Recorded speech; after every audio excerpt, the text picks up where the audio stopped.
Sfortunatament il-pandemija tal-COVID-19 ħallit vittma oħra f'pajjiżna. Raġel ta' 82 sena biex it-total ta' persuni li mietu tela għal 471.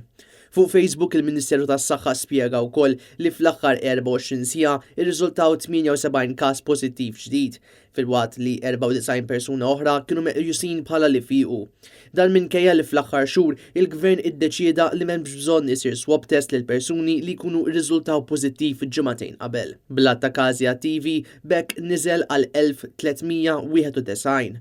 Il-Ministeru tas-Saħħa qal ukoll li huma 16 il-persuna li qed jingħataw il-kura fl-Isptar Mater Dei kontra il-pandemija, fosthom 2 fit-taqsima tal-kura intensiva. U hekk kif il-Ministeru qal li fl-aħħar sigħat żdiedu l-persuni li qed jieħdu l-booster. Fl-aħħar jiem il-Gvern ordna li kulħadd għandu jilbes il-maskra meta jkun f'postijiet pubbliċi. Min jinqabad li ma jkunx mexa ma' din id-deċiżjoni jista' jieħel multa ta' €100.